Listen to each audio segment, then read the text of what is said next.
Strange and amazing items are discovered often, but figuring out what our ancestors were up to is pretty tough. Especially when all you have are just some rusty cups and cave drawings. It's no surprise that even the experts in lab coats sometimes make mistakes.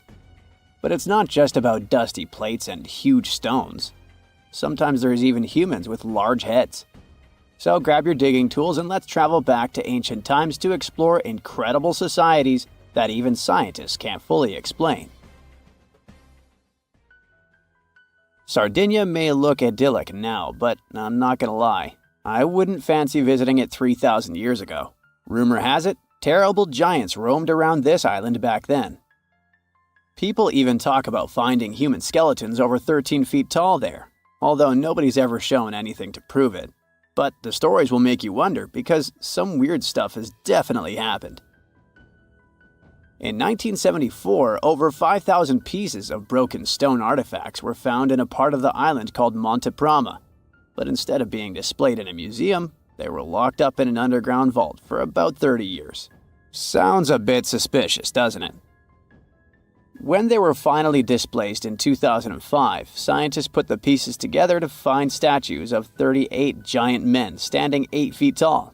Not quite as tall as the legendary skeletons, but still pretty huge. It's thought these statues were made by the Nuragic people, who lived on the island a long time ago.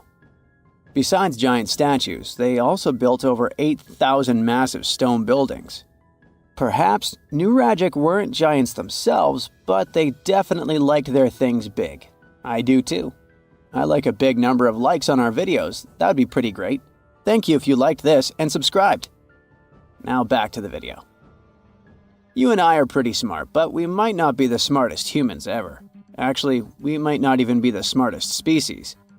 Since 1913, some skull fossils found in South Africa have hinted at a possibly smarter contender called Boskop Man. This human-like species might have lived as recently as 10,000 years ago.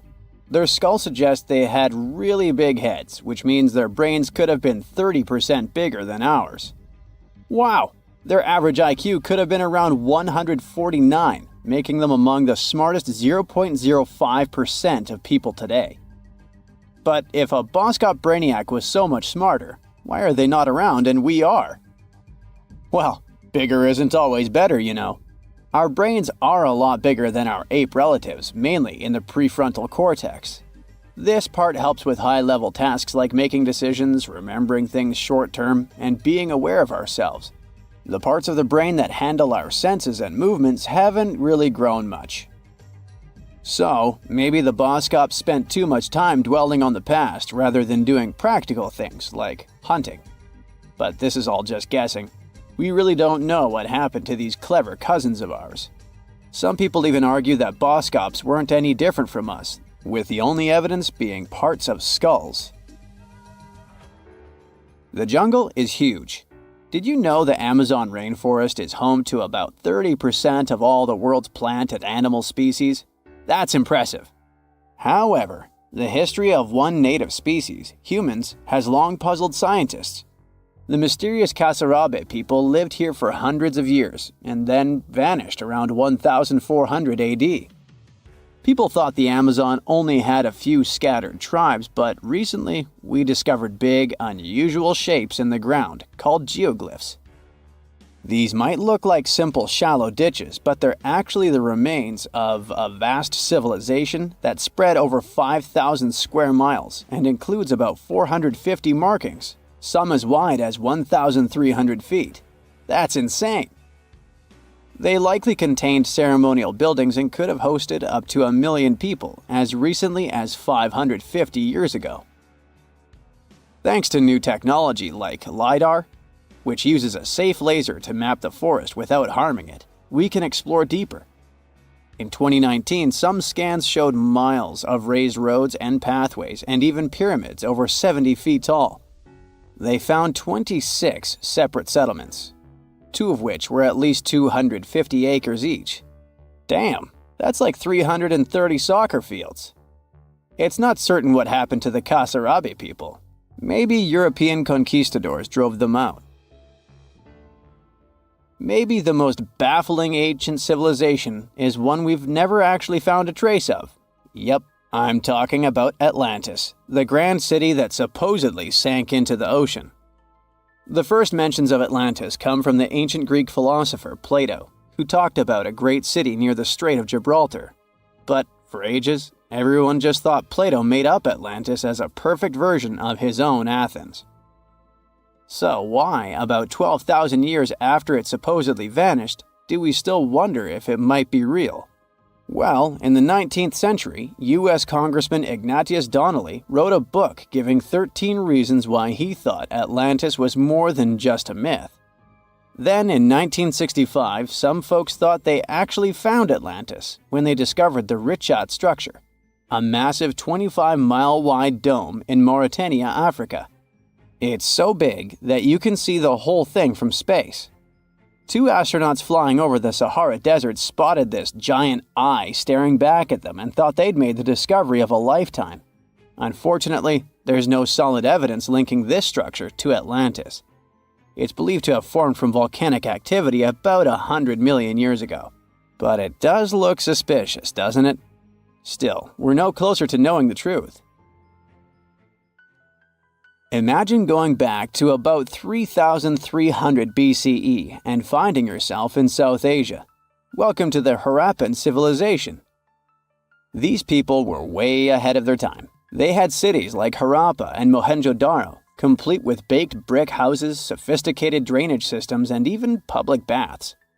This place might have had over 5 million people, making it one of the densest regions at the time.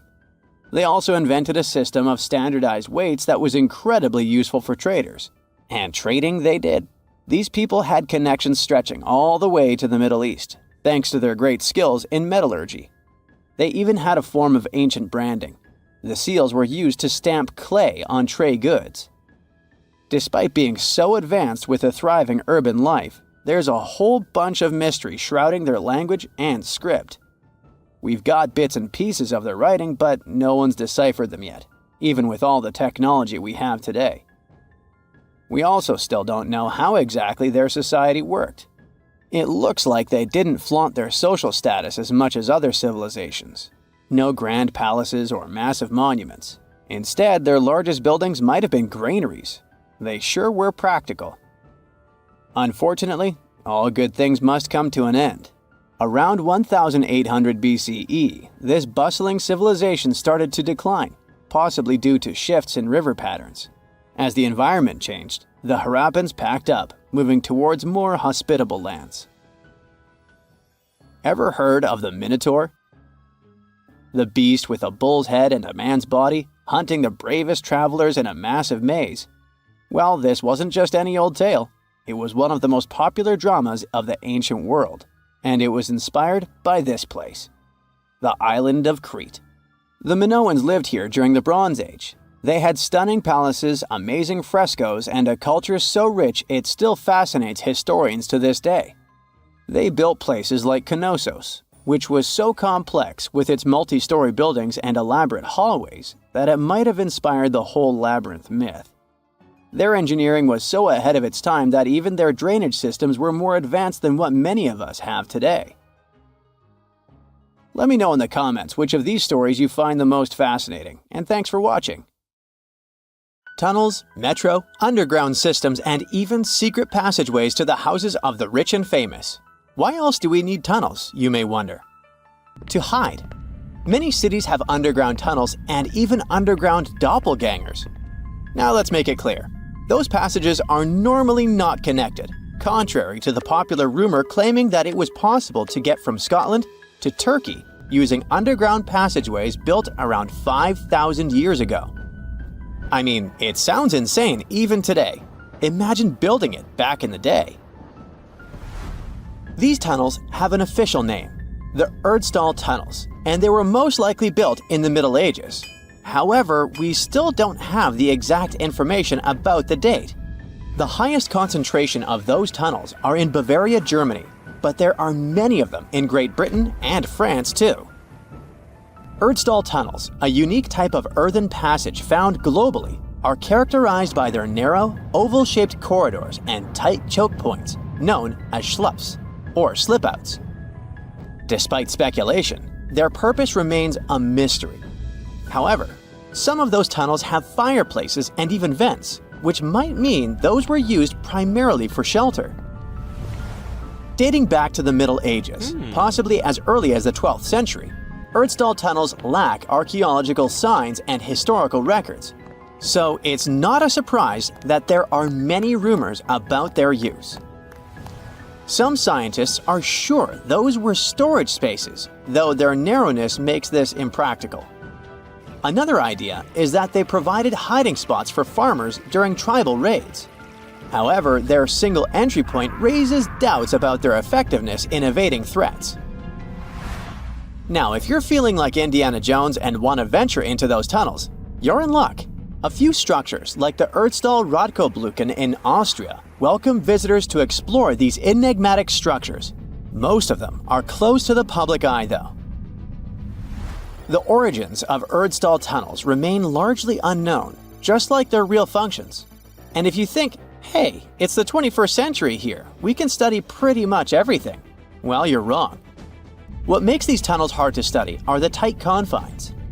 Traditional surveying methods often prove inadequate in such spaces. To solve this problem, scientists use a handheld device that integrates an RGB camera, a gyroscope, and high-resolution depth sensors, allowing them to capture intricate details of the tunnels.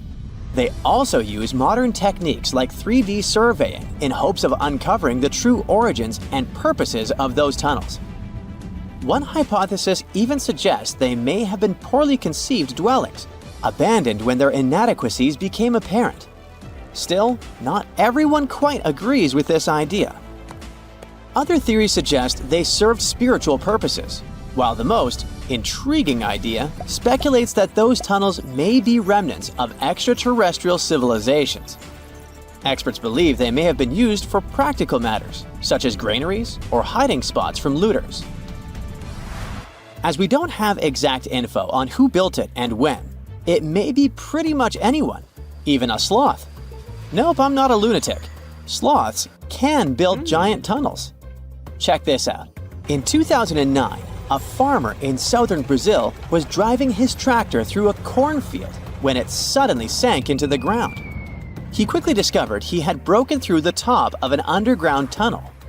When researchers came to investigate, they found a tunnel around 6.5 feet high and the same 6.5 feet wide, extending about 50 feet long right beneath the farmer's house. When they looked closer, they instantly saw deep claw marks on the walls. That was the proof the tunnel wasn't human-made. So that thing the farmer uncovered was a megafauna paleo burrow, a prehistoric tunnel dug by ancient creatures like giant ground sloths or giant armadillos from over 10,000 years ago. I know, it's hard to imagine those beasts, but let me help you. Take a hamster. Now, increase it to the size of an elephant. Don't forget, this 13-foot-tall hamster could also walk on two legs. During their time, around 15 million to 10,000 years ago, many species of sloths and giant armadillos roamed the Americas, some even digging similar tunnels.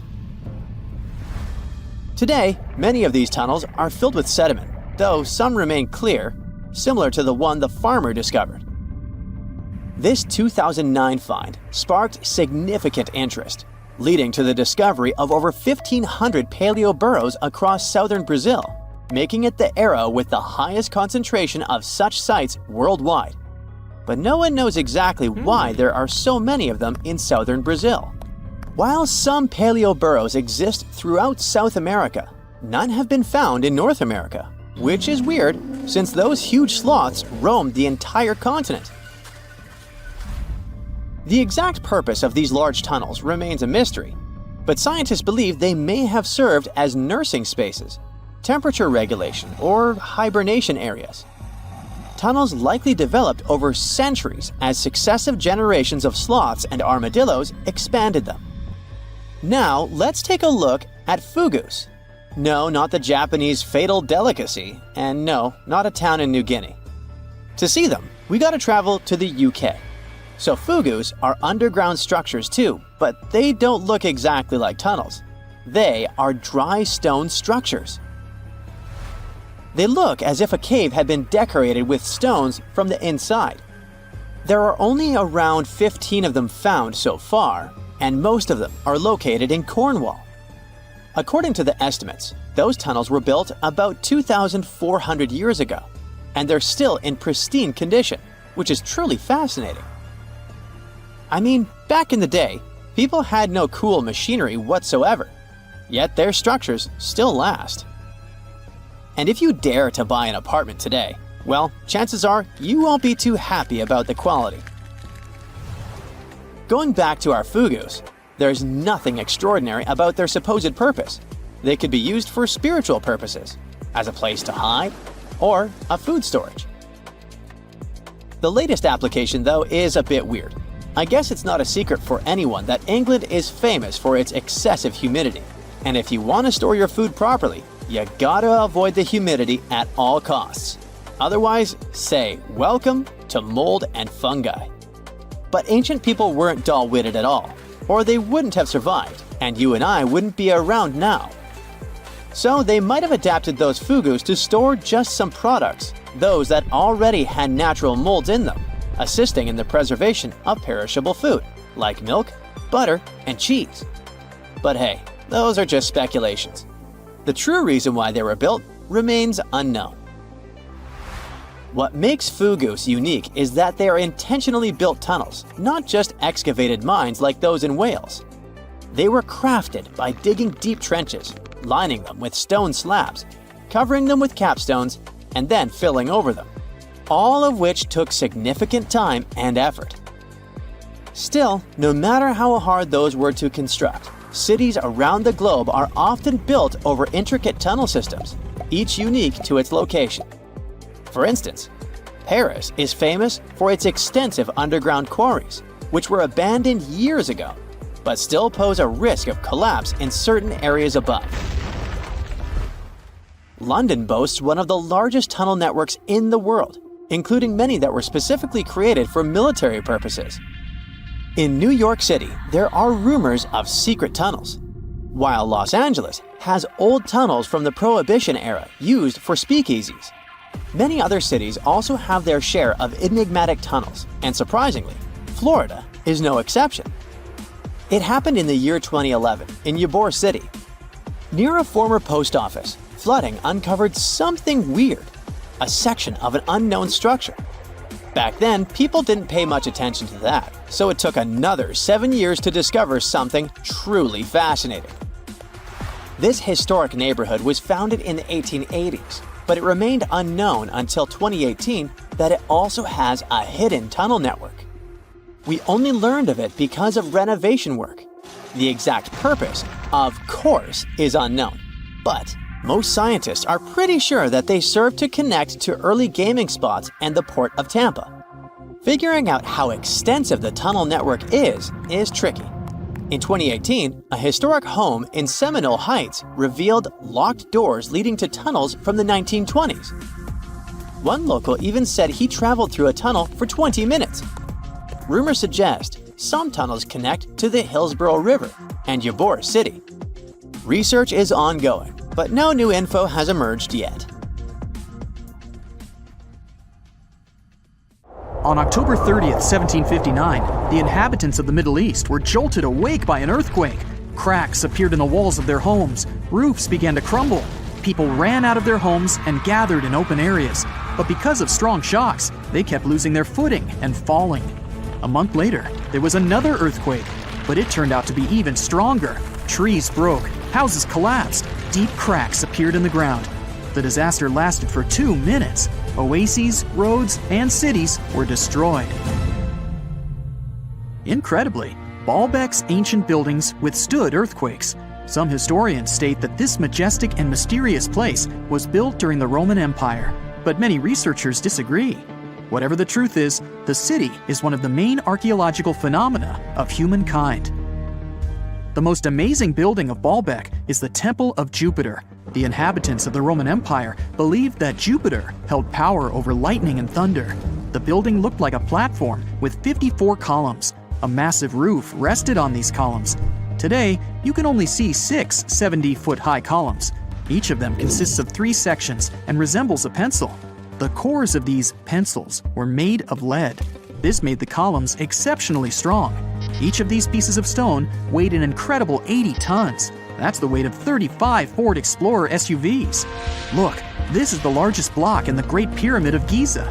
But compared to the blocks from Baalbek, it doesn't even look that impressive. The foundation under the Temple of Jupiter was preserved. That's how specialists figured out it consisted of about 25 monolithic stones, weighing 450 tons each. It means that the blocks from Baalbek weigh almost 4 times more than the blocks from Egypt. There are 3 more enormous limestone blocks in the foundation. They weigh 800 tons each. This is more than twice the weight of a Boeing 747 plane. Ancient builders must have had a hard time carving such giants from a piece of stone. And after that, they also had to pull them to the construction site and lift them to a significant height. Repeating these logistics would probably turn out to be a nightmare for present-day builders. To do this amount of work, they would need modern equipment. But Baalbek's constructors didn't have trucks, cranes with circular saws, or electricity. How did the builders of the past manage to do this? Scientists have a theory that includes ropes, winches, and lever systems. Naturally, the engineers of the past made all the gadgets from wood. Around 3,000 feet away from the ruins of the temple complex, there's a quarry. Archaeologists suppose that's where the stones for the construction were cut.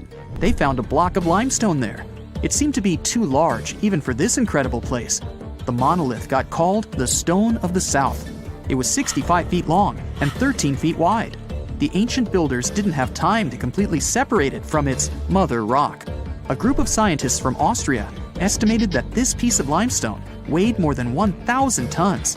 That's like 3 Boeing aircraft or 160 African elephants. There was another surprise awaiting the archaeologists near the Stone of the South. It was the second monolith that weighed more than 1,200 tons.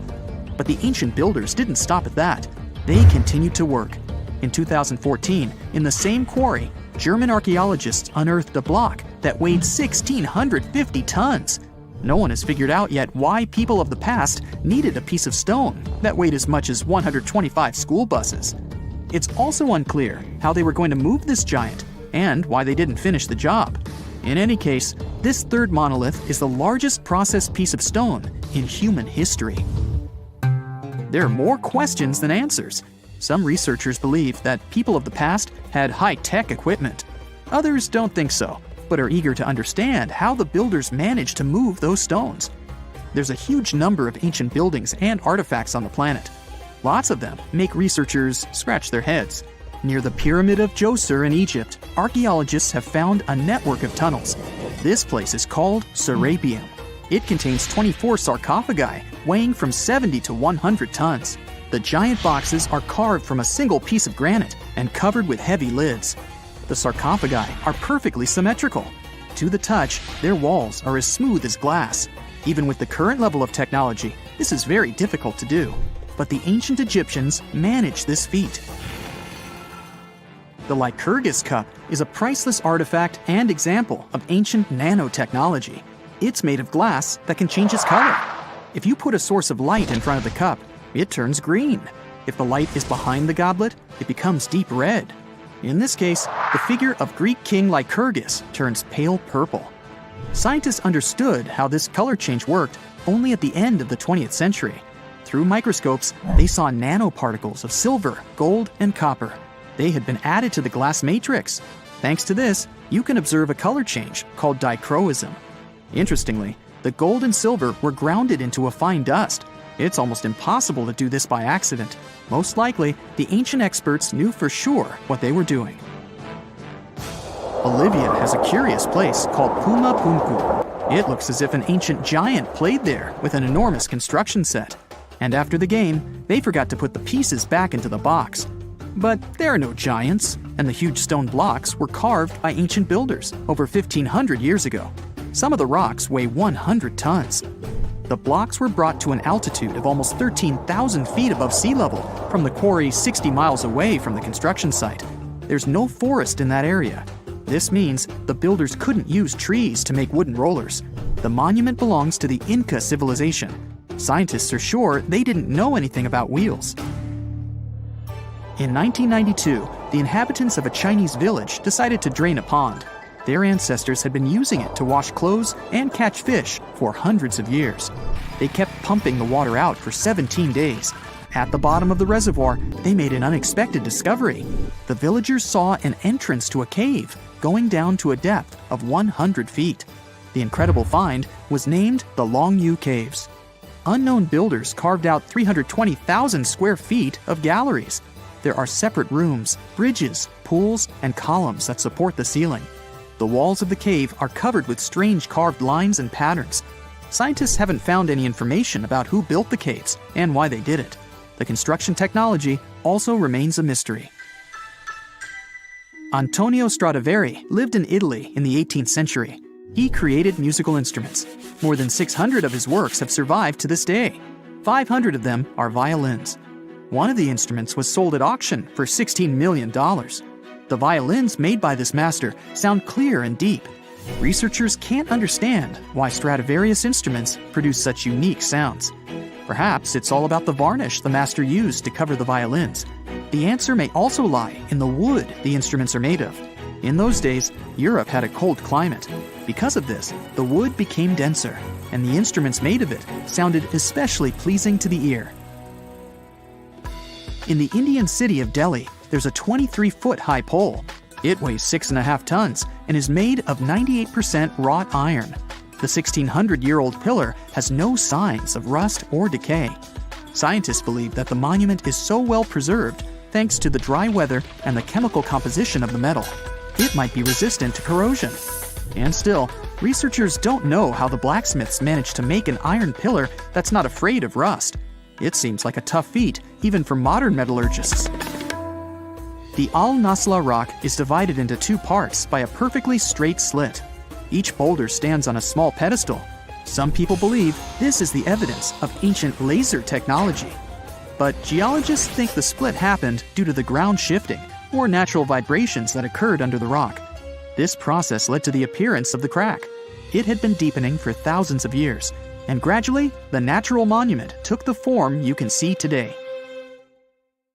Thousands of years ago, a huge meteor weighing 2 million tons crashed into Earth at a speed of around 56,000 miles per hour. Sounds like a big deal, and it was. It actually created Lonar Lake in Maharashtra. When you see it from above, it might look like any other lake, but the sand there is magnetic, and it makes compasses go haywire. First off, it's a soda lake. Nah, it's not filled with Coke. It's just another name for an alkaline lake. The pH levels there vary from 9 to 12, whereas humans enjoy ranges from 6.5 to 8.5. So it's not really advisable to bathe there, not to mention to drink such water. There's a little round dip about 2,300 feet away from the main lake, which folks think was made by a piece of the main meteor.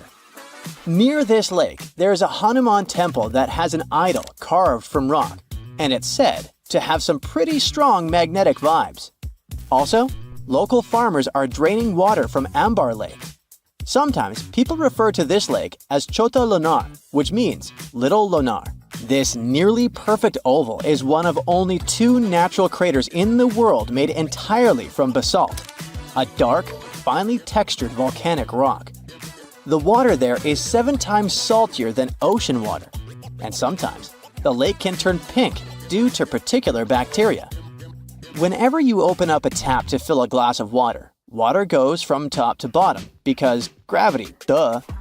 It's hard to imagine it acting the other way around, but turns out there are many waterfalls that can defy gravity and go in the opposite direction. That's called a reverse waterfall, and it happens when super strong winds whip through a waterfall, pushing the water back up. It's especially common for those windy fall and winter months. You usually need winds of at least 46 miles per hour to see this cool trick in action. It's actually not as rare as one may think, and you can find these wild reverse waterfalls all over the globe, from Australia to India, Japan, the UK, and the US. In Australia, in areas like Sydney, the Central Coast, and Royal National Park, winds around 43 miles per hour have been known to turn waterfalls upside down. Yep, it's all about the wind going this fast. Please put aside all those weird myths about Australia being in the southern hemisphere, like the one about the water in the toilet flushing in the opposite direction. This is nothing but an urban myth. In India, near Mumbai, and in places like Sandan Valley and Amboli Hills, waterfalls get blown upward during the monsoon. And if you're ever in the Faroe Islands, you can witness this unique phenomenon happen regularly due to the region's geography and fierce winds from the North Atlantic. Magnetic Hill in Ladakh, India, is a fascinating spot, sitting at about 14,000 feet high, right along the Srinagar-Leh Highway, just 16 miles from Leh City.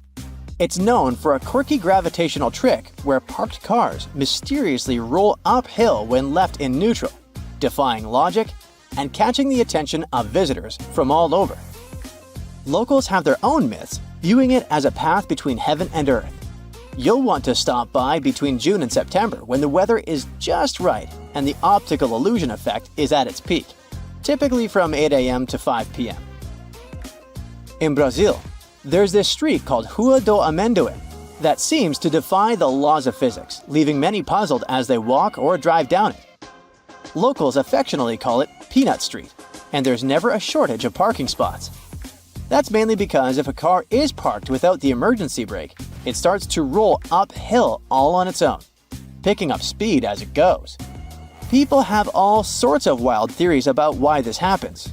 Some say the hill is haunted, while others think there's a huge iron ore deposit beneath it pulling cars up like a magnet. But believe it or not, the truth is that this strange occurrence is just an optical illusion. The street looks steep, but it actually has a slight dip. So while it seems like cars are rolling uphill, they're really just going downhill. Still, that hasn't stopped folks from filming countless videos of this quirky sight. Located on the beautiful Black Sea coast, Ureki is a chill beach resort town known for its unique magnetic sands that are all about health and wellness. These sands have been getting attention for their healing powers since the 1800s, helping people tackle various health issues. Ureki's magnetic sand is packed with minerals like magnetite and quartz. It's got an unusual magnetic content of about 23%, making its magnetic field way stronger than that of regular sand. The Hessdalen lights are mysterious glowing orbs seen in a 7-mile stretch of the Hessdalen Valley in central Norway. These lights have been popping up since at least the 1930s and can be spotted both day and night. They usually shine in bright white, yellow, or red and can hover, move quickly, or sway gently. Their appearances can last from a few seconds to over an hour. Though there were many sightings, especially between 1981 and 1984, the frequency has gone down to about 10 to 20 a year as of 2010. Various groups, like Project Hessdalen, have tried investigating these lights since 1983, using methods ranging from field studies to scientific research. As for what these lights actually are, no one really knows for sure. Some sightings have been explained away as things like car headlights or astronomical objects. One theory suggests they might come from a chemical reaction involving airborne dust from local mines. Another idea is that they could be clusters of particles interacting in a specific way due to the area's geology. Some researchers have even proposed that the lights might be a result of piezoelectricity due to certain rock types in the valley. Other theories include complex interactions between electromagnetic waves and dust, which could explain the light's unique shapes and colors. Saharan dust, which once even made its way to parts of the UK and left a red layer on cars, is full of naturally magnetic materials.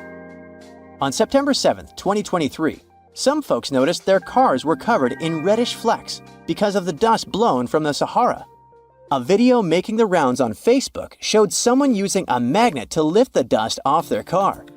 One commenter even got pretty heated, saying, "If you want to know what fell down last night, just grab a magnet and check this out," insisting it was metal, not sand. Naturally, this sparked chatter about how the dust's magnetic properties could be linked to chemtrails. But guess what? Experts are clear that magnetism is actually normal for Saharan dust. According to Professor Barbara Marr from the Center for Environmental Magnetism and Paleomagnetism at Lancaster University, the dust carries a mix of particles from the African ground and some air pollution as it heads to Europe and the UK. The red color is due to hematite, a weakly magnetic mineral. Sure, the dust can pick up some human-made magnetic particles along the way, but scientists say those are usually way less abundant than the naturally occurring ones. The whole chemtrails idea, which suggests planes are intentionally spraying harmful substances, is based on conspiracy theories that have been thoroughly debunked. In short, the presence of magnetic particles in Saharan dust, like that of hematite giving its reddish tint, doesn't back up the chemtrail theory at all. Not having the internet in 2024 seems sorta abnormal, right? When we talk about internet access, it primarily comes down to wired connections, mobile networks, and satellites. Fiber optic cables connect most of the world, except Antarctica, and many small islands. Mobile networks are also widespread. Even in remote areas like the Sahara, you might find patchy access. For people in rural spots, satellite internet is often the best bet, even if it's slower. Still, there are a few truly isolated spots left. Deep caves like Georgia's Krubera Cave are internet-free due to their depth. And under the ocean, signals struggle to get through, making internet access poor or non-existent. Have you heard of Gobekli Tepe? It's an ancient site in Turkey that literally made historians rewrite history books. Over 11,000 years ago, a group of prehistoric humans crafted an enigmatic masterpiece that's even older than Stonehenge.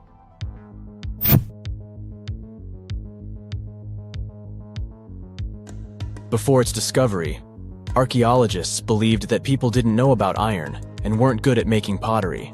They were sure that settled life only emerged with the need for agriculture.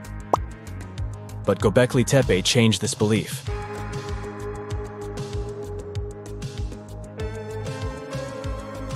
The place has revealed that it was the temple that paved the way for a settled life, not agriculture. Until this discovery, researchers believed that farming was the catalyst for sedentary living. Meet Professor Schmidt, the guy whose findings changed this theory. He managed to prove that hunter-gatherer communities laid the very foundations of this way of life.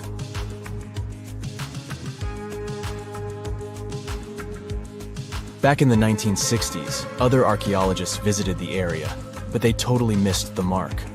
While surveying the region, they stumbled upon a hill with scattered limestone slabs and concluded it was just an old burial ground from medieval times. Little did they know that there was so much more to uncover.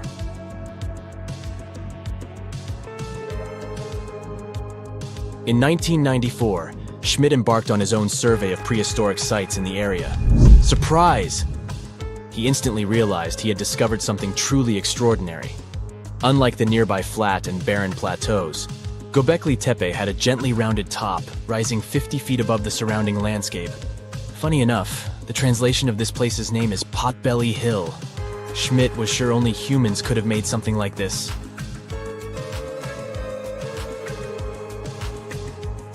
Those broken limestone pieces that were mistaken for gravestones turned out to be way more exciting.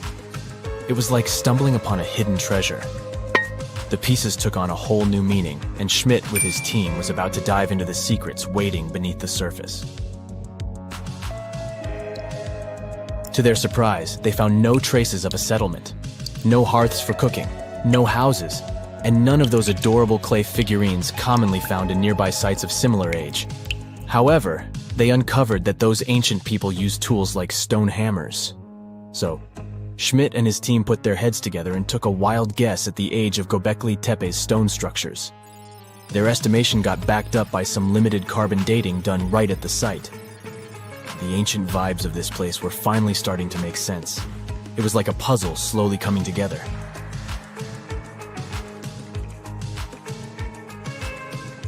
You may think that back then, people didn't have special tools to create something as cool as Gobekli Tepe. Not true. Turns out, these prehistoric folks used flint tools instead of fancy metal chisels. They were also skilled at chipping away softer limestone and crafting pillars right on the spot. Afterward, they carried the pillars a short distance to the summit and placed them upright. Once the stone rings were complete, they covered them with layers of dirt. Over time, they added new rings, and voila, you've got a cool hill to impress people in the future.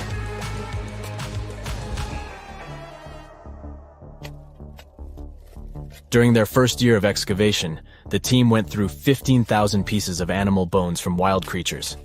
These people didn't have pet animals or grow their own food. They hunted wild animals for their meals. But things were about to change, because the place had everything they needed to start farming.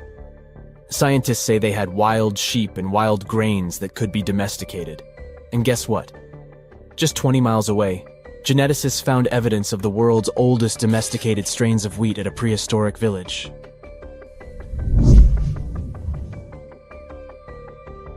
These amazing findings have completely changed how we view civilization.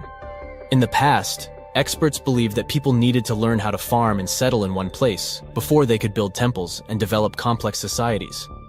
But guess what? Schmidt's research flips that idea on its head. He claims that the incredible effort put into constructing these astonishing structures actually set the stage for the development of advanced societies. It means that societal and cultural changes happened before agriculture. Schmidt has this fascinating hypothesis about Gobekli Tepe.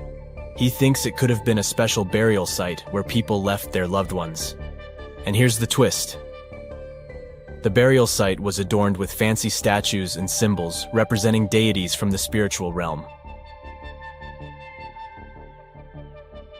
The idea that Gobekli Tepe could have served as a sacred place adds another layer of complexity to the whole story.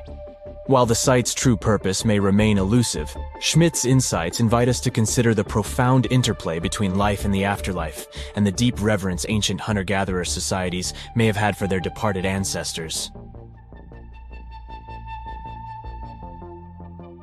Now let's talk about the stars of the show, the mesmerizing T-shaped columns that dominate Gobekli Tepe.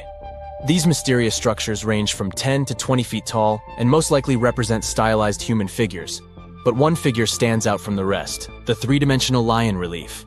This depiction really fires up our imagination. Why? Because it hints at the possibility that lions roamed Anatolia during the Neolithic period.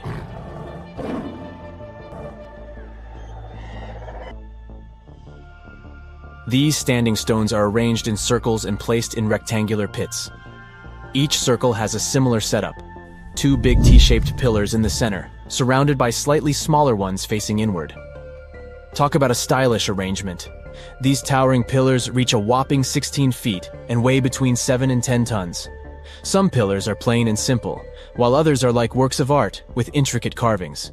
Foxes, scorpions, and vultures come to life, crawling and twisting on the pillars' sides. But it's not just animals depicted on these stones. Some pillars have abstract shapes representing humans, and even small carvings of clothing items. Some of them even have belts. Now, there's one pillar that stands out from the rest like a rock star. This super old stone pillar suggests that a comet crashed into Earth. It happened during a chilly period that lasted about 1,000 years.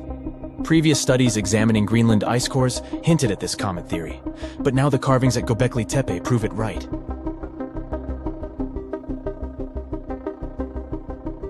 The carvings on the pillars are like a historical comic strip. They even show a headless human figure.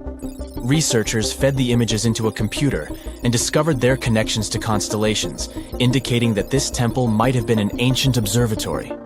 It's like our ancestors were trying to document this cataclysmic event in their own unique way.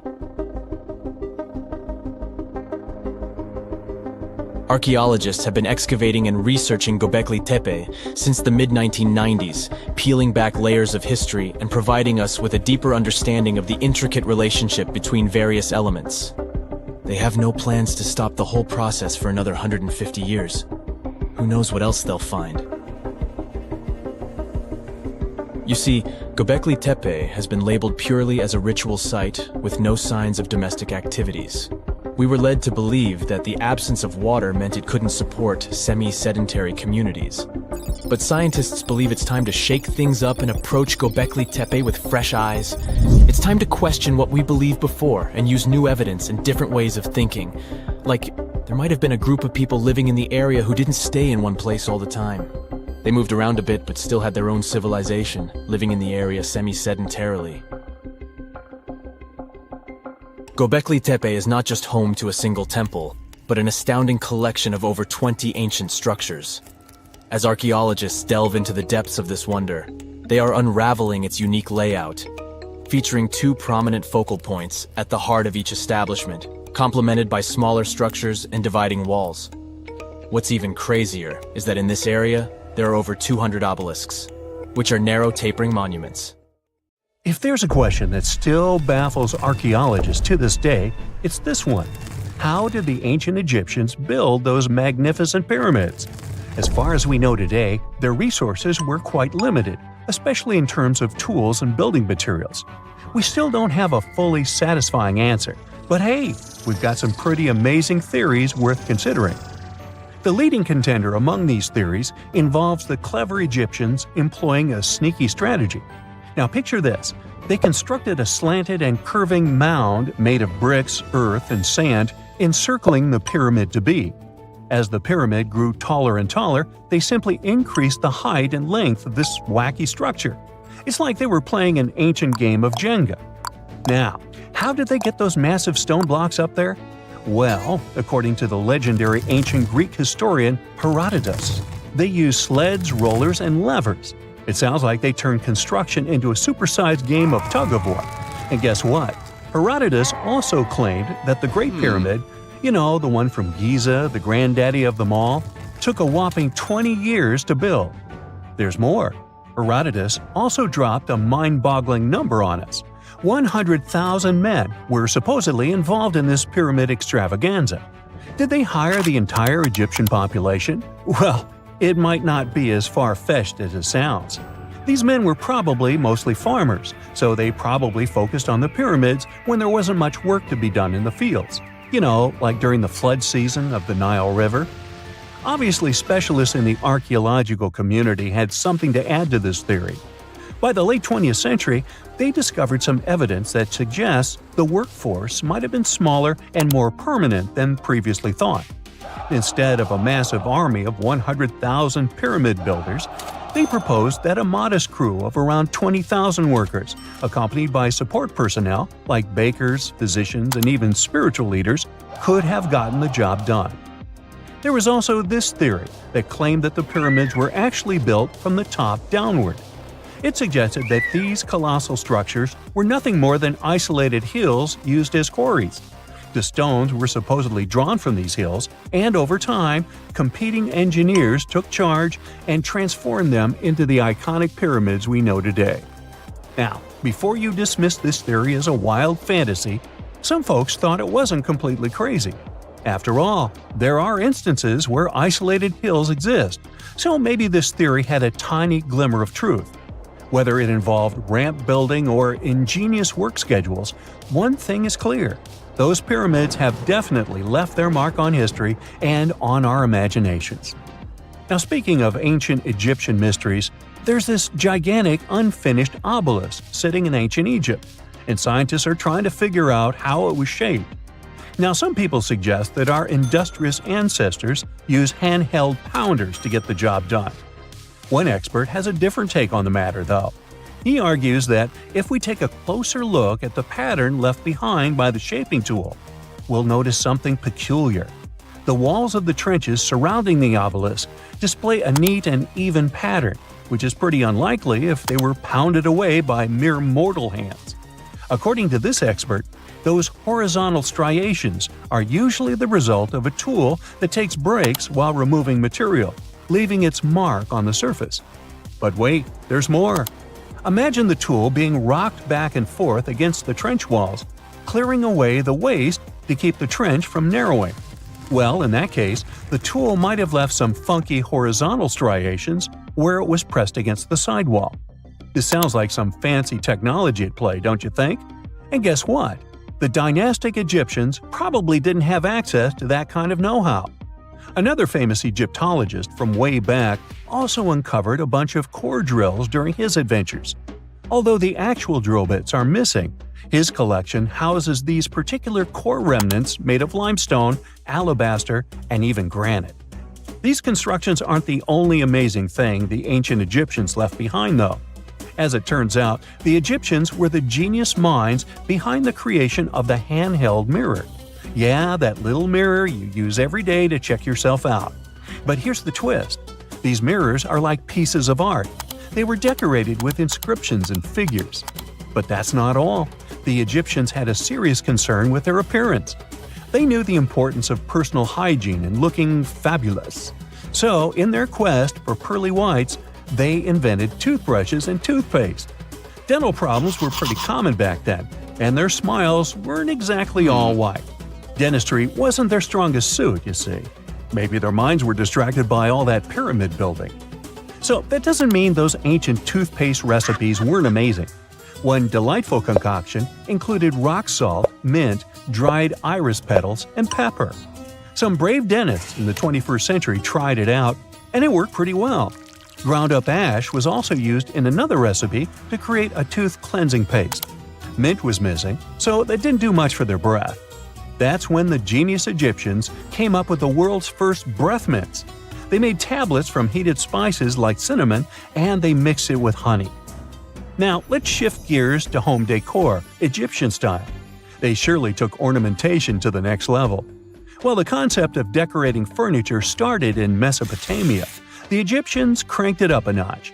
They went all out with different colors of ink and even developed various weights of paper. Oh, and let's not forget about those cute little area rugs we all have in our homes today. Guess who came up with the idea? Yep, the Egyptians. They used the versatile papyrus plant to make those cozy rugs. And speaking of trends, the Egyptians loved their knickknacks. They had an assortment of small figurines in the shapes of cats, dogs, and people. These statues were made from various materials, like simple sun-dried mud to the ultimate bling of gold. It all depended on how loaded you were. The Egyptians were also all about farming, and they knew that clean water was crucial for their crops and animals. That's why they came up with some nifty inventions and techniques to make sure their land was fertile and their plants were happy. First off, they had the genius idea of using ox-drawn plows. They had two types of plows, heavy and light. The heavy plow would strut its stuff, cutting deep furrows in the soil, while the lighter plow followed behind, fluffing up the earth. But they didn't stop there. After plowing, the Egyptians would break up clumps of soil and sow the rows with seeds. To give those seeds a good old squish into the furrows, they'd march their livestock across the field, effectively closing up the furrows. But hey, all that hard work would be pointless if their seeds were as dry as the Sahara. That's where irrigation comes into play. The Egyptians were so good at it that other cultures, like the Greeks and Romans, couldn't help but copy their techniques. Now let's switch gears and talk about the marvelous architecture of ancient Egypt. These folks weren't just skilled farmers, they were also architectural maestros. They built these fancy canals to carry water to farms and villages, and boy, did they know how to make those canals look pretty. Just imagine strolling along a canal lined with ornate structures. The pharaoh Ramesses the Great was quite the overachiever when it came to construction. One of his mind-blowing creations was the construction located at Abu Simbel. This building was designed so that twice a year, the sun would shine directly into it and illuminate the statues of Ramesses. And let's not forget about the corbelled arch. Without this architectural gem, we'd be missing out on some mind-boggling structures like the Great Pyramid. The Egyptians knew how to make things stand tall and proud, thanks to their engineering and construction wizardry. They built grand halls and inner sanctums that make your jaw drop. And some of these temples doubled as astronomical observatories. So how come the world is still talking about a statue that only existed for a mere 54 years over 2,000 years ago? What made this impressive ancient construction so remarkable that we're still discussing it? I'm talking about the Colossus of Rhodes, of course. It's considered to be one of the 7 wonders of the ancient world, along with the Great Pyramid of Giza or the Gardens of Babylon. There are a lot of mysteries surrounding this ancient statue, but let's look at some of the facts first, shall we? What we do know is that the local Rhodians decided to start a massive project once a Macedonian siege over their island was over. In other words, it was their way of honoring the higher powers for their victory. Using a lot of material left behind by the Macedonians, they started the construction of the Colossus, which is estimated to have taken about 12 years. Most contemporary descriptions of the sculpture agree that it stood about 105 feet tall. Now, just to compare, that's about the size of the Statue of Liberty today, which is 151 feet tall. It may not seem like a lot. I mean, Lady Liberty is currently ranked as the 52nd tallest statue in the world. The champion here would be the Statue of Unity in India, standing proud at an astonishing 597 feet. But for ancient times, that was quite an accomplishment. But is the similar height the only connection between the Colossus of Rhodes and the Statue of Liberty? Not really. We do know that they both also refer to Lady Liberty as the modern Colossus, since both statues were constructed as a symbol of liberation. There's even a plaque placed inside the pedestal of the New York statue, inscribed with the first verse of the sonnet, "The New Colossus," not like the brazen giant of Greek fame. To build this massive Colossus statue, they sure needed a lot of bronze. Some ancient records even recount that the construction required 27,000 to 29,000 pounds of bronze.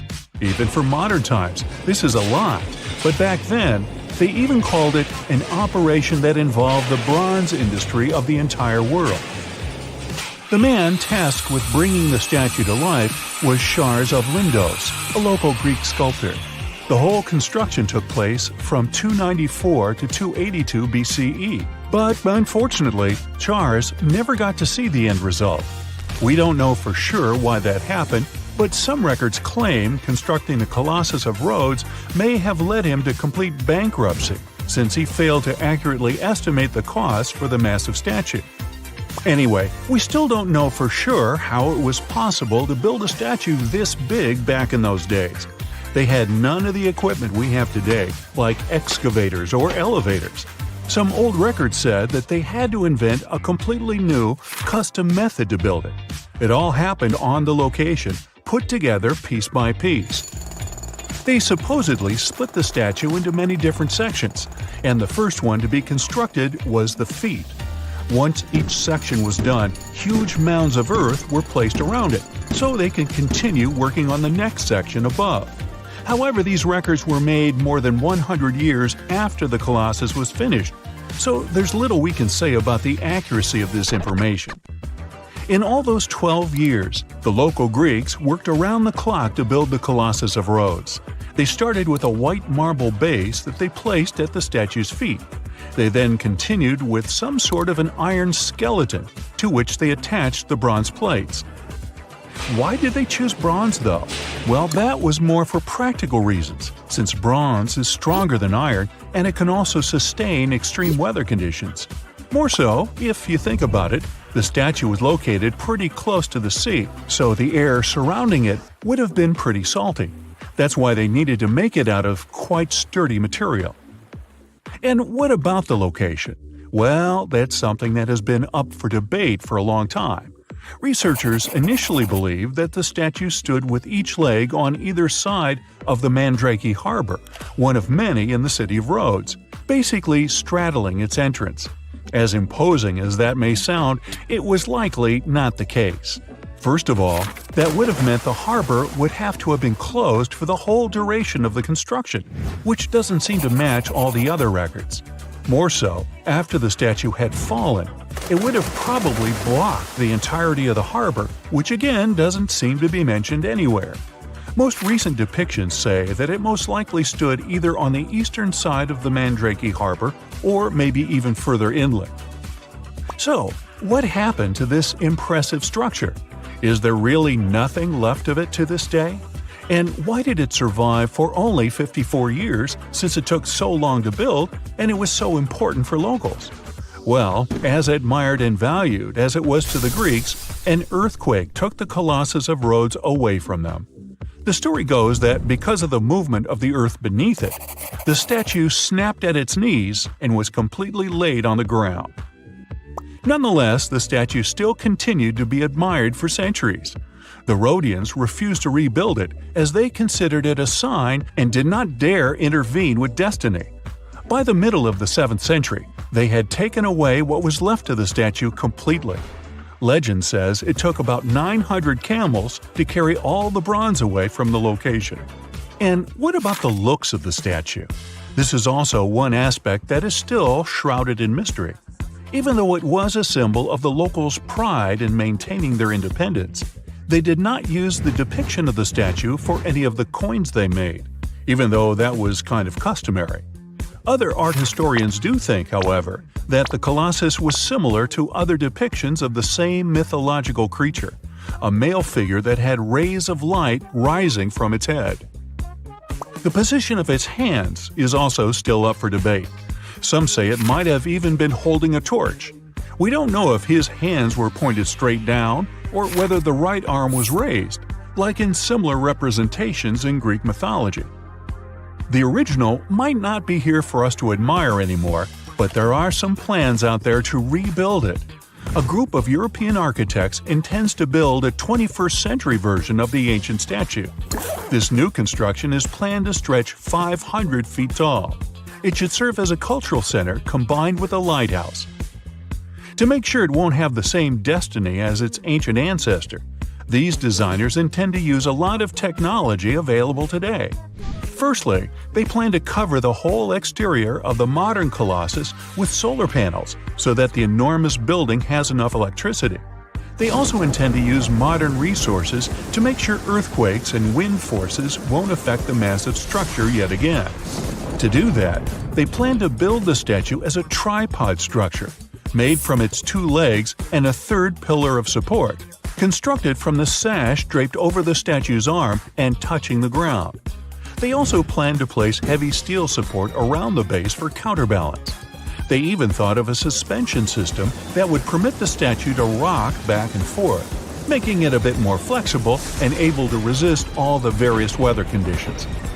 The manufacturer's suggested retail price on this project is quite high though, estimated at around $283 million.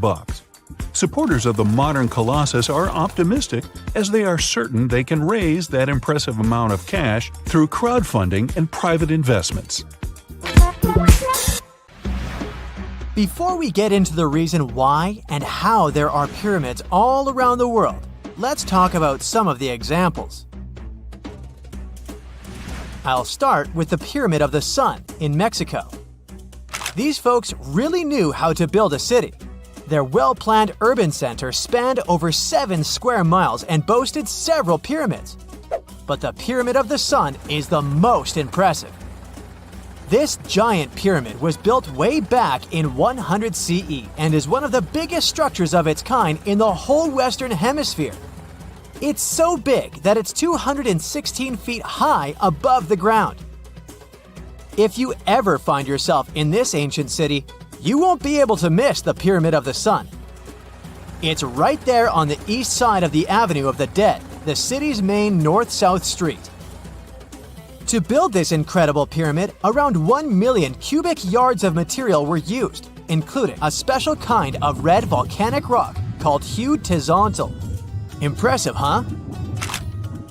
We don't know too much about the people who built the Pyramid of the Sun or its purpose. But archaeologists believe there was once a temple on top of it. When explorers went below the pyramid in the 1970s, they found a bunch of cool tunnels and chambers. In 2011, they even found a secret stash of clay pots, obsidian pieces, animal bones, human figurines, and a mask. Who knows what other secrets the pyramid is hiding? If you decide to see this one, you must climb the pyramid using the 248 uneven steps on the west side. Watch your step. Sudan got some pyramids too. Nubian pyramids aren't as big as the ones in Egypt, but they still got around 200 of them. These ancient pyramids have been home to the tombs of the pharaohs of the Meroitic Kingdom for almost 1,000 years, who ruled Egypt from Nubia to the Mediterranean Sea. The pyramids at Meroe were constructed using granite and reddish sandstone. Oh, and did you know that Sudan has more ancient pyramids than Egypt? The Kushite pyramids depict the indigenous architecture and burial traditions of Nubia's Napata and Meroe kingdoms, which ancient Egypt influenced. Meroe, the burial site of over 40 queens and kings, is the most extensive Nubian pyramid site. The tomb walls depict mummified royals bedecked in jewelry, their wooden caskets containing bows, quivers of arrows, and other artifacts pointing to the Meroitic relationship and trade with Egyptian and Greek civilizations. So if you're looking for some ancient tombs to explore, you may consider skipping the crowds in Egypt and heading on down to Sudan. Let's fly to Iraq to see some more pyramids. Ziggurats have fancy receding layers and tiered temples. Instead of a smooth exterior, it has tiers like a cake. Perfect for all the important work and rituals that went on inside. You can find these towering structures scattered throughout Iraq and Iran, and they're a real testament to the power and skills of the people who built them. One of the biggest and most impressive ziggurats is the ziggurat at It's basically a giant rectangular pyramid that stands a whopping 70 to 100 feet tall, with 3 levels of terraces and a temple on top. Can you imagine how many baked bricks it took to build that thing? Try 720,000 for just the lower portion. This particular ziggurat was built for Sumerian king Ur-Nammu. Similar to other ones, this pyramid has been around for thousands of years, so it got a little rough around the edges. Thankfully, the Babylonian king Nebuchadnezzar II and some archaeologists came to the rescue in the 6th and 20th centuries respectively, and now you can find this near Talil Air Base. The ziggurat at was built in 2100 BCE by King Ur-Nammu for the moon deity Nana. It was the tallest building in the city, and you could see it from miles around. It was like the medieval cathedral spire of its day. People would come here to bring their agricultural surplus and get their food allotments and seek spiritual nourishment. Sadly, the Nana temple at the top of the ziggurat didn't survive, but we do have some blue glazed bricks that may have been part of its decoration. The lower parts of the ziggurat are pretty amazing though. The architects even included holes in the temple's baked exterior to let the water evaporate from its core. Since we explored some of the pyramids on our planet, let's take a broader perspective. They can be found in many parts of the world. Egypt has over 100 pyramids, double that number in Sudan, and dozens of others are scattered in the Middle East and China. The Americas have the most pyramids in total, with more pyramids than the rest of the world combined. These pyramids are located in Mexico, Guatemala, Honduras, and El Salvador.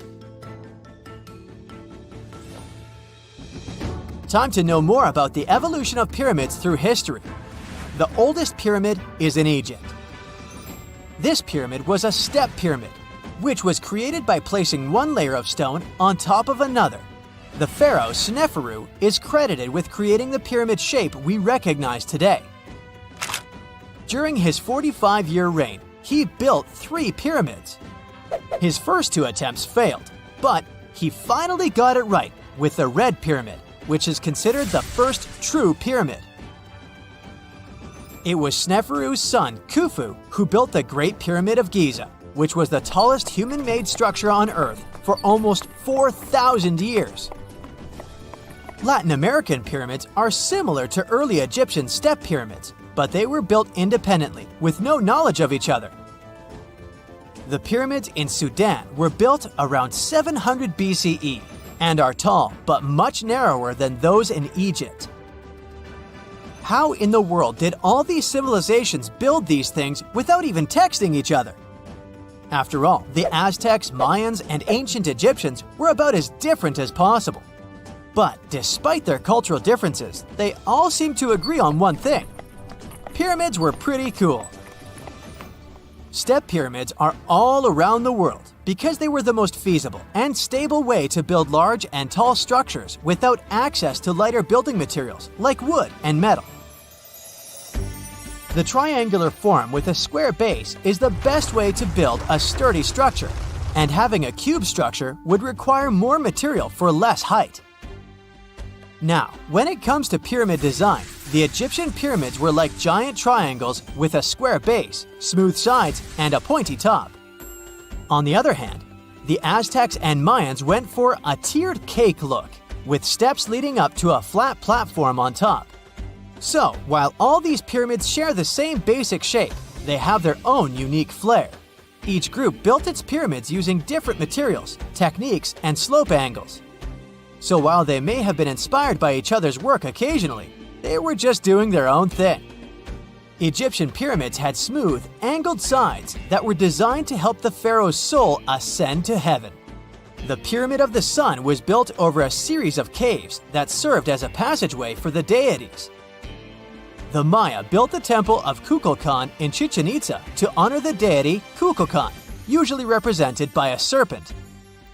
Nicknamed El Castillo, it has 91 steps on each side, plus a platform. That's 365 steps, one for each day of the Mayan calendar. Tell me, Brightsiders, how were pyramids built? To begin with, humans made them, not a foreign race from space that landed on Earth. You see, one thing that all pyramids have in common is that they were built without advanced tools or even the wheel.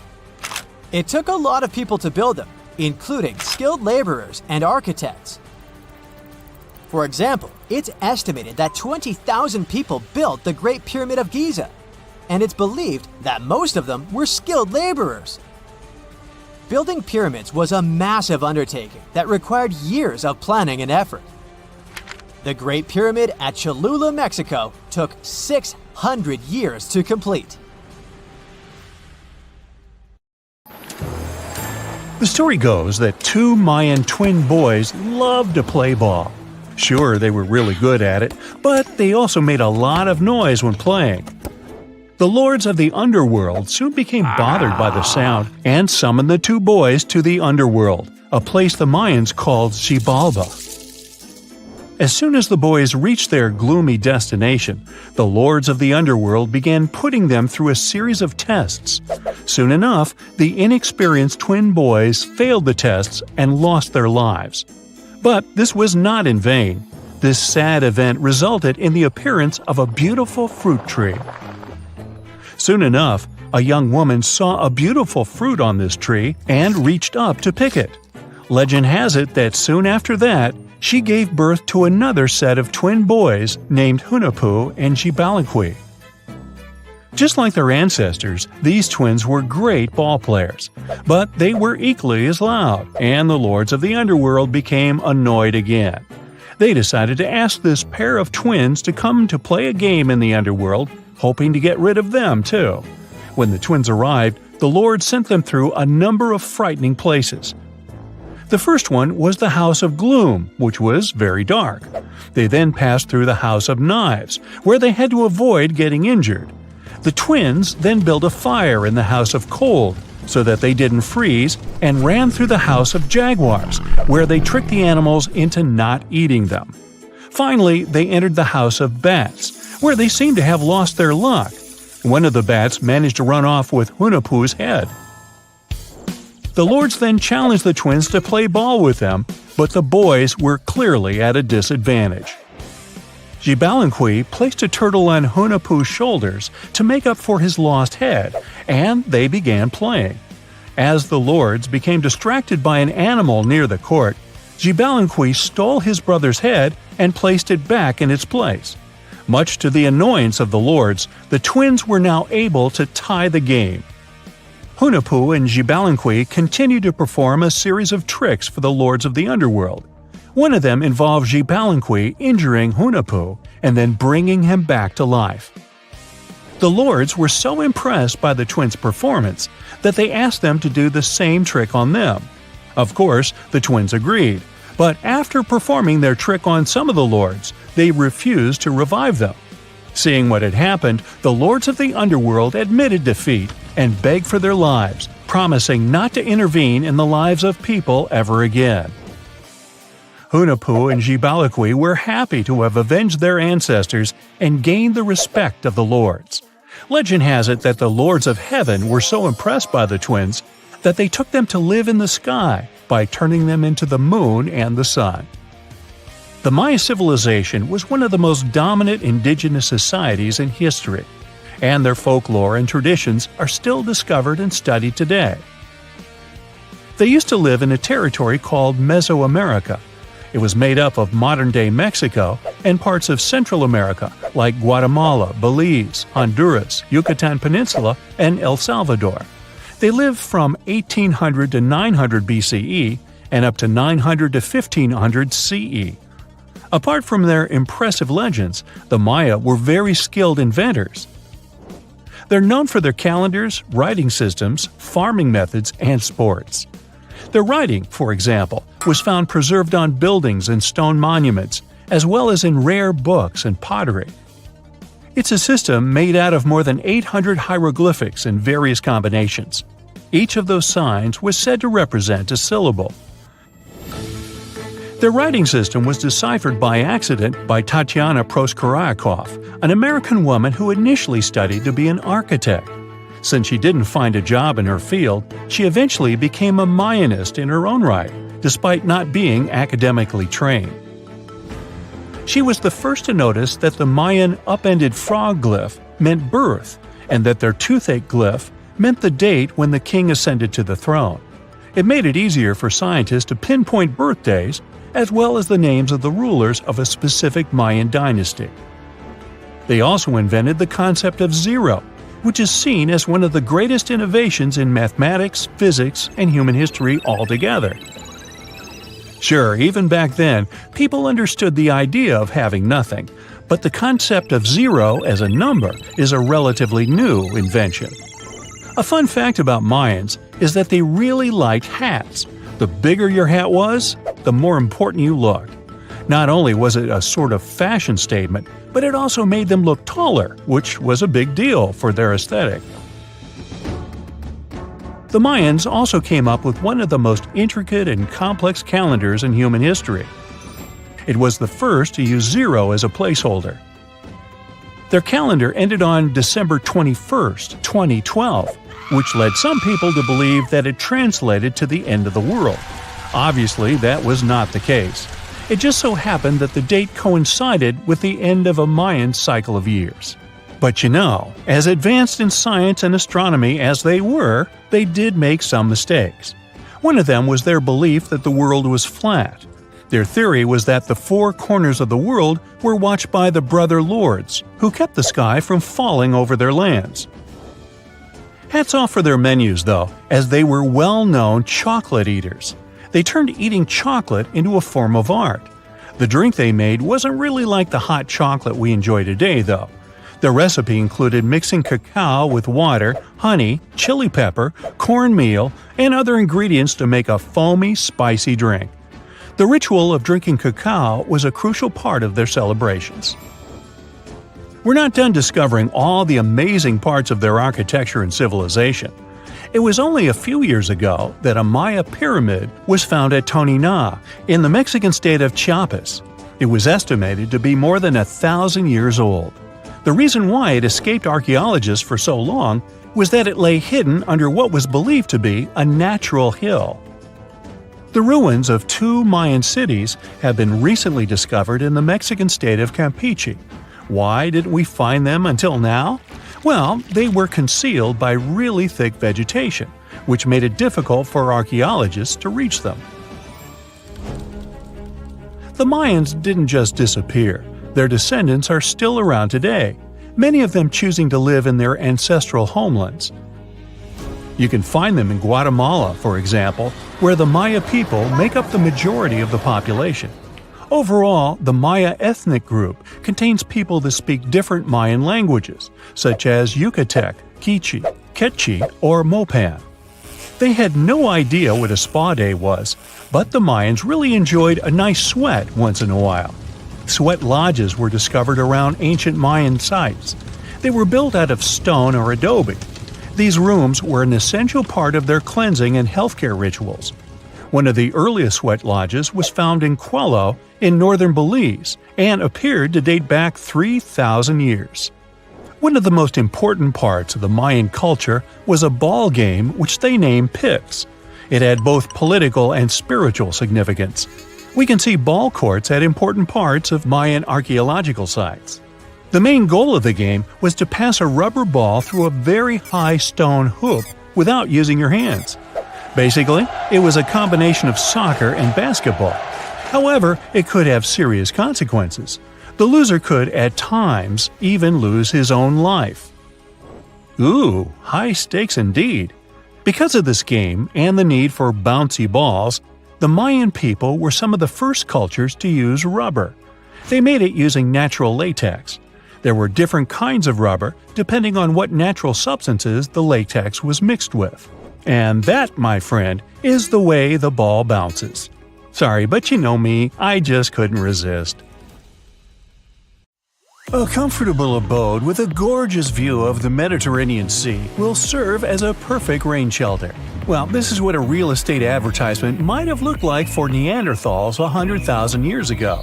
Welcome to the weird and wonderful caves you could live in, or not. Of course, back then, neither real estate and advertising had been invented yet. Never mind the fact that Neanderthals couldn't build houses and often lived in caves. Yet, one of those caves looks an awful lot like a residential building. It's situated inside a high limestone cape called the Rock of Gibraltar. If the Neanderthals had had an economy, the caves inside this rock would have cost a bundle. Navigators discovered it in 1907. They just spotted a big hole inside the fortified rock. For many years, scientists have studied this place and found some traces of Neanderthals. They discovered ancient tools in the cave and bones of old animals. But the coolest thing was, they found 4 caves inside the rock. It was like a residential complex. Neanderthals lived alongside neighbors and helped each other hunt and fish. They created feather decorations and painted abstract drawings on the walls. Imagine our ancient predecessors hanging out in these caves 100,000 years ago. And now, scientists hang out there and study the primeval past of Neanderthals in detail. At the end of 2021, archaeologists uncovered a gap inside one of the caves leading to an unknown tunnel. They crawled through this hole and opened a new space under the cave roof. This place has been closed off from the outside world for over 40,000 years. And it seems it was one of the most prestigious apartments in the entire mountain complex. It has high ceilings with ancient stalactites. The ruined stone curtains divided the apartment into several rooms. Scientists also found the remains of ancient animals and scratches on the walls. It seems that Neanderthals had never lived here, but they used to visit this place. Archaeologists found the shell of a sea snail called dog whelk. One of the Neanderthals brought it here for some reason, but the primary owners of this place were hyenas. These caves show that Neanderthals were closer to humans than to monkeys. They had a way of life and even some customs. There's still a lot of work ahead, and scientists hope to find new rooms inside this rock. Meanwhile, in 2003, archaeologists discovered another early dwelling on the Isle of Flores in Indonesia. Among the green jungle, they found a cave with ancient tools. At first, everyone thought the human ancestors lived here, but then scientists discovered an unusual skeleton of an adult. A thorough analysis showed the skeleton belonged to a 30-year-old woman, 3.5 feet tall, just above the waist of an average adult. The woman's weight was equal to the weight of an adult shepherd. The skeleton didn't belong to Neanderthals or Australopithecines. It was a new unknown species, which scientists called Homo floresiensis, or simply the Hobbit. Also, there were remains of unusual ancient animals in the cave. It was an elephant the size of a cow, some large storks, and giant rats. Archaeologists have found out that hobbits were not the owners of this place. The main inhabitants were the rats the size of a cat. Maybe they were fighting the hobbits. Some analysis shows that Homo floresiensis wasn't our direct ancestor. They were in a separate branch of evolution. The Hobbit skeleton looks more like that of a monkey than of modern humans. In 2009, in the dense jungle of Vietnam, archaeologists discovered Son Don, the largest cave in the world. If you go inside the cave and shout, you'll hear your echo a long time. In some places, the height of this cave reaches half the height of the Empire State Building, and the total area is larger than one central block of New York. Son Don is one of the 3 caves in the Vietnamese jungle. Many intricate mazes connect these caves. Inside, you can find unique plants and trees that live separately from the outside world. It's a real underground jungle. In some places, you can find collapsed ceilings that let the sunlight in. Besides unusual trees and plants, ancient stalactites hang there. Some limestone deposits are more than 450 million years old. They were here even before dinosaurs appeared. There are also many rivers in the cave. Rainwater coming down from holes in the ceiling has formed them. Fast streams resemble slides in a water park. They lead to unknown underground labyrinths. Scientists have studied only a small part of all these caves. The next unusual cave is in New Zealand. Hundreds of thousands of fireflies live inside. Each of them glows with a blue light. Together, they light up the cave. It may seem to you that you're on another planet, but you can't stay there for a long time. Special air measuring devices are everywhere. Scientists monitor the level of carbon dioxide necessary for the normal existence of fireflies. These insects are sensitive to the environment. If there are many people in the cave, or they stay there too long, the park staff will ask them to leave the place. It's like you're literally stealing oxygen from the fireflies. We've seen some pretty amazing caves so far, but how about a scary one? We're going to the desert of Yemen's Al-Mara province. What we're looking for is not a cave, it's just a black hole in the ground, right in the middle of the desert. It's big, the size of a basketball court. It's not its size that could scare you, but what's inside. Scientists are still not sure what it is. From the depths of this black abyss, a disgusting smell of rotten eggs constantly comes out, and sometimes you can hear some strange, frightening sounds. The blackness of the giant hole in Yemen absorbs all the sun's rays, so you won't see what's there even with a powerful flashlight. People flew over this place by helicopter. They filmed using drones and the most powerful lenses, but they didn't catch anything except darkness. It looks like a big ink spot in the middle of golden sand. The locals are afraid to approach this place. They believe the cave leads to another dimension where evil creatures live. At the moment, the giant hole in Yemen is one of the most poorly studied and mysterious phenomenon of nature. How did it appear? How old is it? Where does it lead? Scientists are trying to find the answers to these questions. There are theories that the hole appeared because of construction work. Geologists drilled the soil nearby in search of minerals. It could have caused fluctuations in the Earth's crust and collapsed the surface. But no one can prove this theory, yet. And now, imagine a place where sunlight has not penetrated for more than 5 million years. There's little oxygen, and it's cold and damp. Still, life is born in this place, not only microbes and bacteria, but also something bigger. The living conditions in this cave are very different from the usual ones, so, in a sense, this cave is like another planet.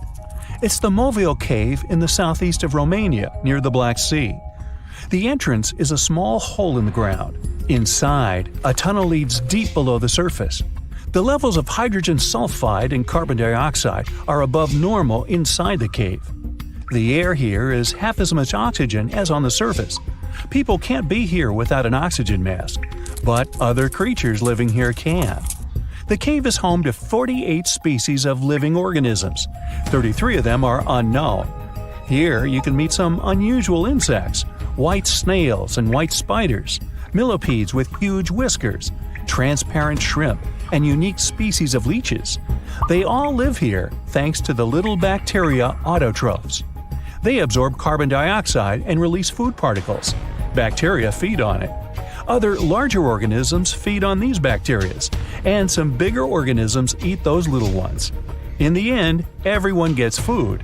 In this cave, evolution has created a biological system separate from the rest of the world.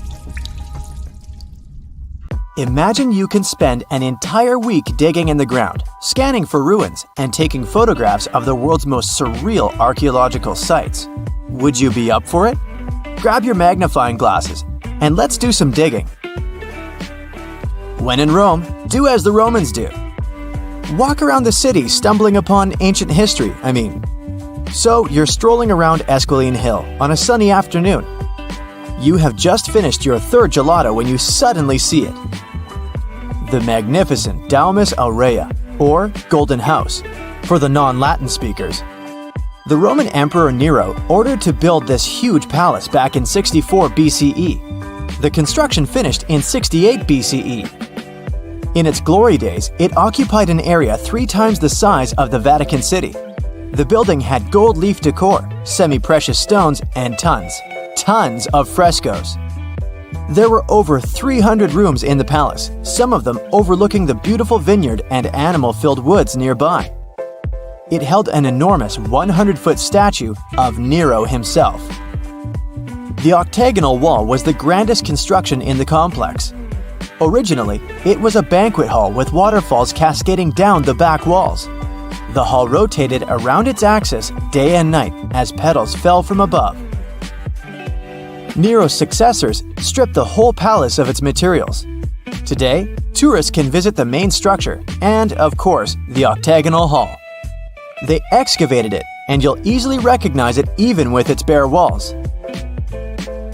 After flying halfway across the world, we're deep in the Cambodian jungle.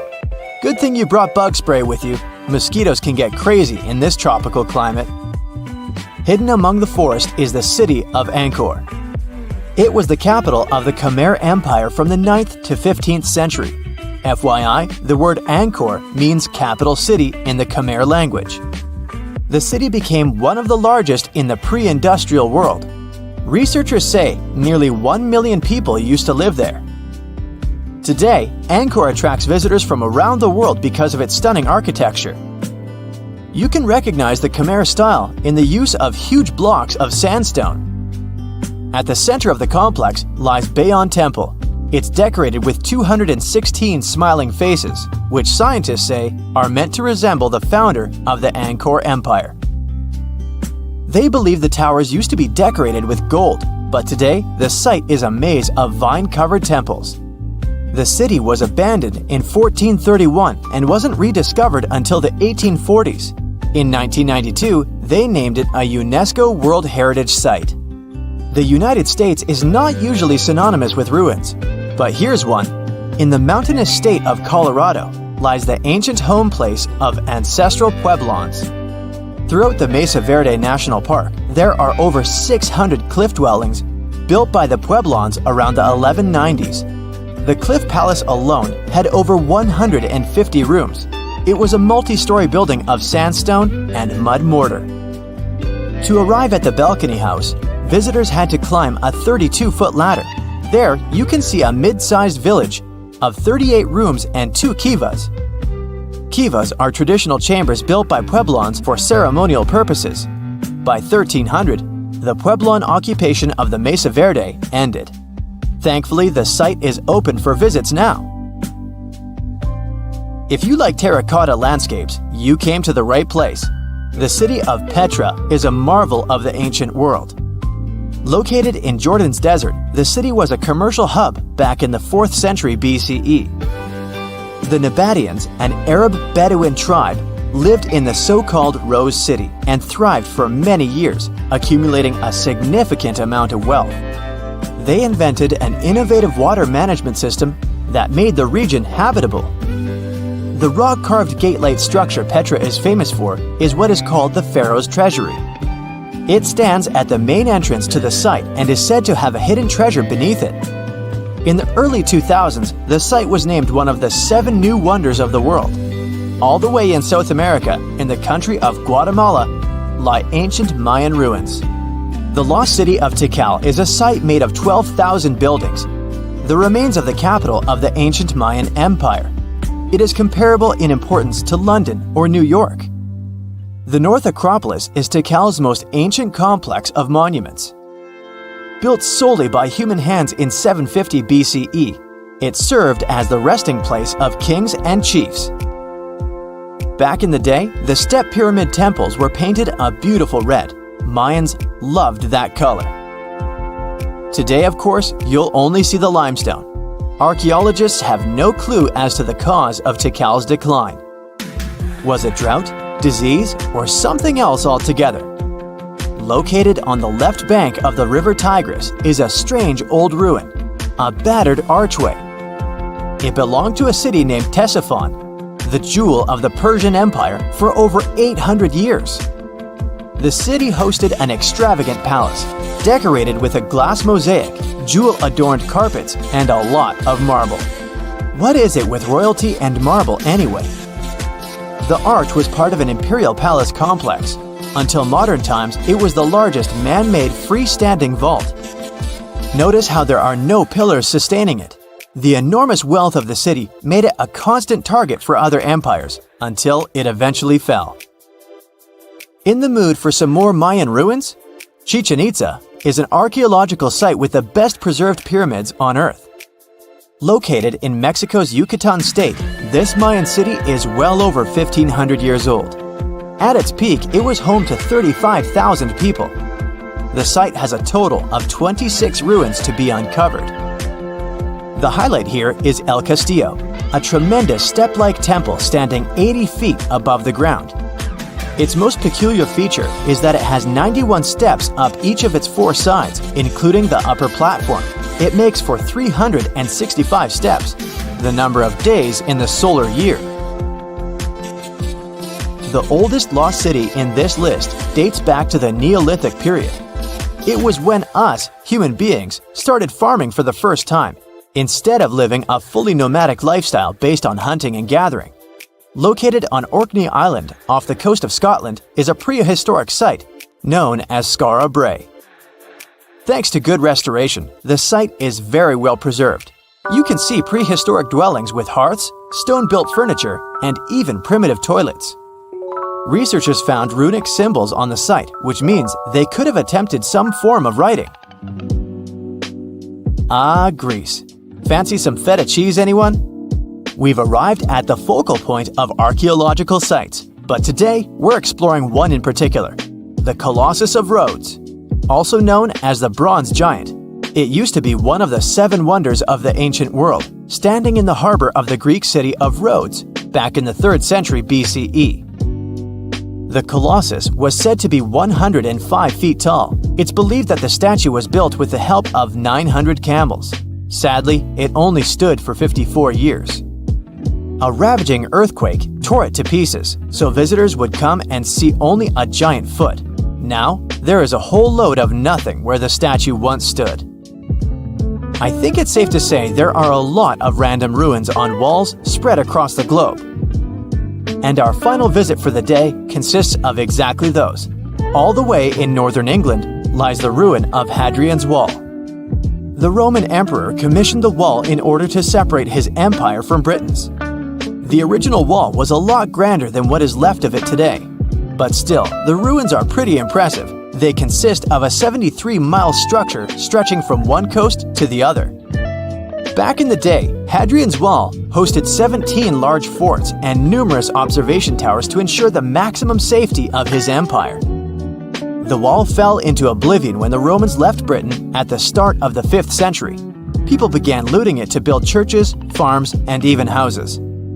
Today, if you decide to visit the ruins, you'll only see waist-high fragments of stone. But still, pretty neat, huh? If someone finally invents time travel and you hop on a trip to the past, you won't recognize many of the things you know and love today.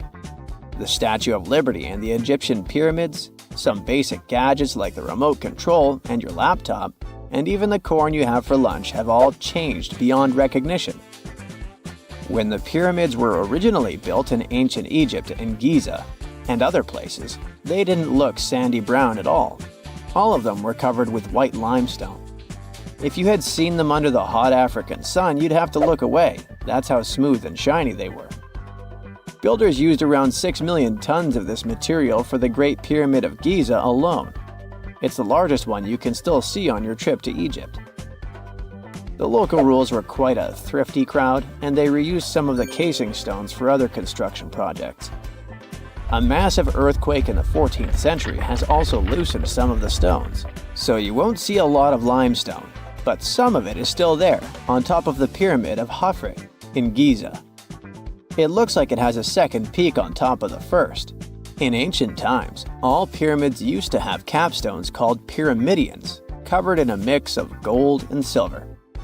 Most of them have been lost over the centuries, but you can still see a few of them at museums. They show images of Egyptian deities. The pyramids were probably modeled after a sacred pointed stone, the benben. It represented the rays of the sun. Now, lifting heavy rocks wasn't so simple without the tech we have today. I guess you'll agree with me if you helped your friends move at least once, and they made you carry the couch. But those smart Egyptians of the past thought of that and chose the pyramid shape. It lets the weight distribute evenly throughout the whole thing. The Statue of Liberty has also had a major makeover since it was first unveiled in 1886. Believe it or not, it used to be a shiny brown color, just like a penny. 20 years later, it changed its color to green. It wasn't a fashion statement, but a chemical reaction. The statue is covered with hundreds of thin copper sheets. When copper reacts with air, it naturally forms a protective layer called verdigris. This layer protects what's under it from corrosion, and that's why statues and other things made of copper, brass, and bronze can last so long. When Lady Liberty first turned green, people in authority decided it would be a good idea to paint it all over. It was way before social media, so you couldn't just drop an angry comment under the post describing the idea. But they wrote about it in the local newspapers, and the public didn't love the idea. Then the Times interviewed a copper and bronze manufacturer, and he confirmed they shouldn't repaint it, because removing the protective layer would mean destroying the statue. Over the years, people have suggested painting Lady Liberty several times, but no one has ever done it. I don't know about you, but I can't imagine that lady in any other color, so I guess it's for the better. You love bananas as much as I do? Next time you enjoy a juicy soft one, remember you gotta thank selective breeding for that texture.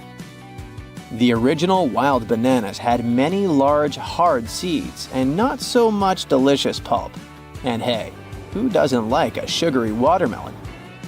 It has a history of over 5,000 years, and it used to have bitter, yellowish white flesh and was really tricky to open. Selective breeding saved the day again, and watermelons got way sweeter. Japanese scientists went further and invented the seedless version. Corn's grandmother is a Mexican grass called teosinte. The kernels in this grass were small and hard to get. Farmers from many thousands of years ago saved the seeds only of those plants that were larger or tastier, or with kernels that were easier to grind. Thanks, my friends, for giving us the corn that's edible and even delicious. And just imagine, wild avocados were so small that they could easily fit in the palm of your hand. The pit in them was so large you wouldn't find much edible material inside.